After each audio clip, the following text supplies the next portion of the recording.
Au printemps prochain, la Fondation de France invite les scientifiques ainsi que les responsables politiques, associatifs et économiques sur les bords de la Méditerranée, à Agde, pour débattre de l'avenir du littoral de la côte du Golfe du Lion. Ce rendez-vous s'inscrit dans le prolongement des journées territoriales de Brest et Ouessant qui se sont tenues en 2016.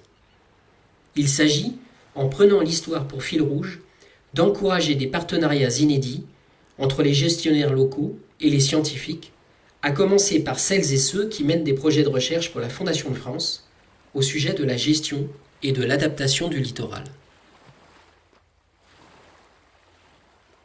La côte du Golfe du Lion s'étend de la Camargue à la frontière espagnole sur 220 km.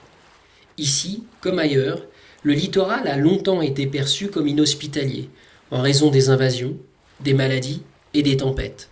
Les populations ont préféré, jusqu'au XIXe siècle, bâtir des villes et cultiver des terres dans les plaines fertiles de l'arc rétro-littoral, entre les massifs montagneux du nord et les lagunes du sud.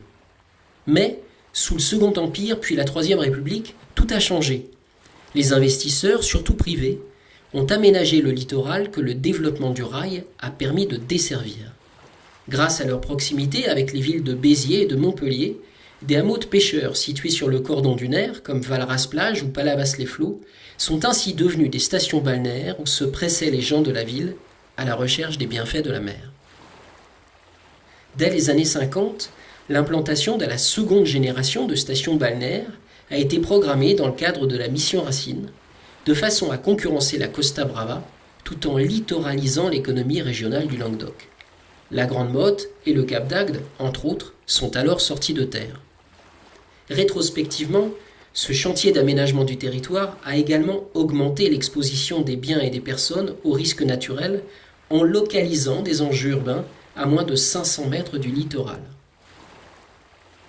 Les problèmes d'érosion des plages, très fréquentés l'été, et l'élévation progressive du niveau de la mer de 98 cm à l'horizon 2100 poussent les pouvoirs publics à remettre en cause l'urbanisation du littoral, en particulier dans les zones les plus basses et sableuses. De vastes secteurs de la côte, comme le sud biterrois, sont désormais si vulnérables au risque de submersion marine que les collectivités territoriales, appuyées par l'État, expérimentent de nouvelles façons d'habiter et envisagent de relocaliser une partie des activités à distance de la côte.